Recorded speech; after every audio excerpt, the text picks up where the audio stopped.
Welcome to today's episode of our podcast, She Codes Future, where we delve into the transformative journeys of women in technology, especially those emerging from the unique challenges and landscapes of transitional economies. My name is Dragana Babic. I'm an Android application developer from Bosnia and Herzegovina, CEO of the first international cyber school in Banja Luka, Women's Tech Maker Ambassador, and a country leader and ambassador in a Women Tech Network. Today, we are exploring the profound impact of international networks and programs like Google's Women Tech Maker and the Women Tech Network on empowering women in tech. Our focus is on the personal growth and empowerment experienced by women who, against the backdrop of their own home countries, often unsupported and challenging environments, find solace, strength, and support in these global communities. Our journey today takes us throughout the experience of women who have stood at the crossroads of traditional societal expectations and the pioneering frontier of technology. We'll uncover how international platforms have become beacon of empowerment, offering not just skill and knowledge, but a sense of belonging and recognition that is sometimes absent in their local context. In this first episode, I'm not just sharing stories of obstacles and achievements. I'm reflecting on the collective strength, the vital need for visibility for women in tech, and the deep impact of feeling acknowledged and supported. I'll be delved into my own journey and the lessons learned, highlighting the key moments and initiatives that have enabled me and women like me from unrepresented areas to forge our paths in the tech industry.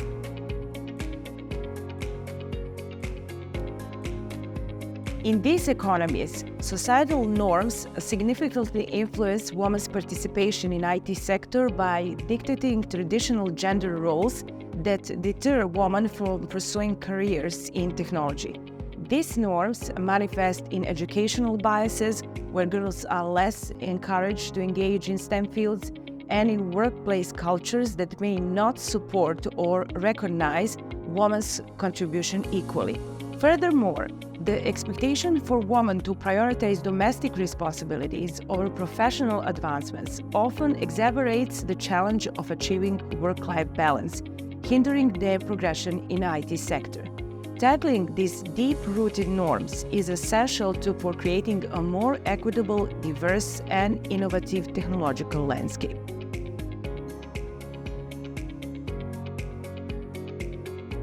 In transitional economies, women in the IT industry face unique challenges, including a more traditional societal view of women's role, a pronounced lack of female role models in technology, and the obstacles previously mentioned. These factors, combined with the less access to education, mentorship, underdeveloped professional networks, exacerbate gender disparities, making it harder for women to enter and succeed in the tech field compared to their peers in more developed countries. Additionally, women in IT within transitional economies contend with toxic societal dynamics where professional achievements are often overshadowed by connections and nepotism. This environment further complicates their career progression as meritocracy takes a backseat to personal networks and relationships, intensifying the barriers to equality and success in a tech sector.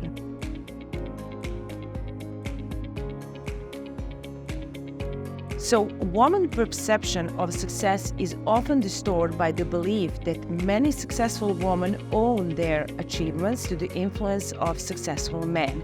It's commonly thought that women gain status, position, and power throughout their male partner's connections rather than throughout their own merit. This passive role, where a woman's path is seemingly pulled by a man or her influence derived from her partner's status, should not be standard for success. Such dynamics contribute to a skewed view of what it means to be a successful woman, not just in IT sector, but across all fields.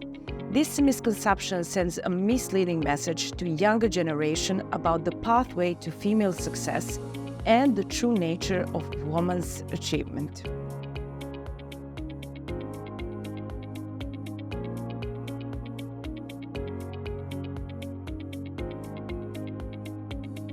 Having the honor and pleasure to participate in Women Developer Academy and being selected among about 40 women from different parts of Europe was a truly remarkable experience for me.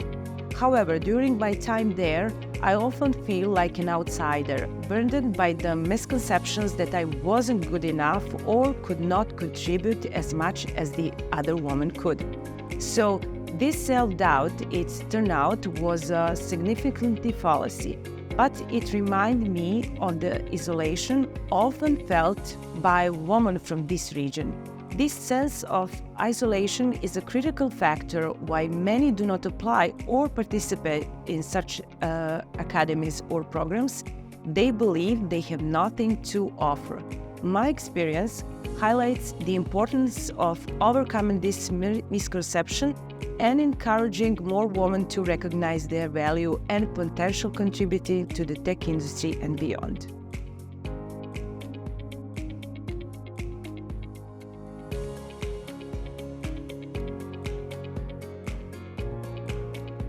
The influence of international programs such as Google's Woman Tech Maker and the Woman Tech Network has been transformative for me, especially coming from a region where toxic relationships and lack of support are prevalent. These initiatives have made me feel exceptionally empowered, accepted, and supported in the ways that I haven't experienced before. They provide a stark contrast to the environment I'm accustomed to in my home country, offering a genuine sense of empowerment and support that was previously absent. My participation in the Women Developer Academy further solidified this experience, leaving an indelible mark on me. It served as a place of support and empowerment against the often unsupportive and challenging environments of my country. These experiences have not only been empowering on a personal level, but have also inspired me to advocate for the more inclusive and supportive environments for women in tech, not only in Bosnia and Herzegovina, but everywhere.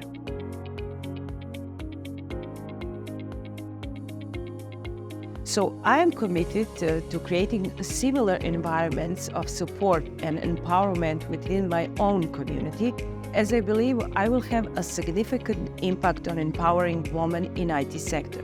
By setting an example, I aim to inspire others to initiate similar movements in their communities. My experience has shown me the transformative power of a supporting network, and I am driven to replicate this sense of encouragement and empowerment for women in my country. By fostering such environments, we can collectively contribute to breaking down barriers and building a more inclusive and supportive IT industry for women everywhere. So, wrapping up today's episode, it is evident that the journey of women in tech, especially from transitional economies, is both challenging and inspiring. Throughout stories like mine, we've seen how global initiatives like Google's Woman Tech Maker and the Woman Tech Network aren't just programs, they are lifelines. They offer not just skills, but a sense of belonging and empowerment that often hard to find in our local context. The truth is, in places where progress feels slow and support is scarce, stepping into the IT world as a woman takes courage. But here's the thing, we're doing it. Despite the odds, we're carving out our space, breaking stereotypes, and proving that talent isn't bound by geography or gender. This episode isn't just my story. It's a shout out to every woman navigating to the tech landscape in transitional economies or not, fighting for her spot and making it count. It's a call to keep pushing, keep learning, and keep connecting.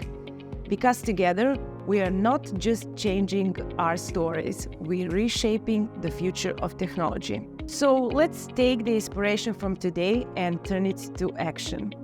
Let's build networks, support each other, and break those barriers.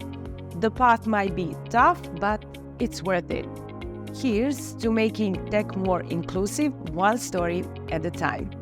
Thanks for tuning in, and let's keep the conversation going.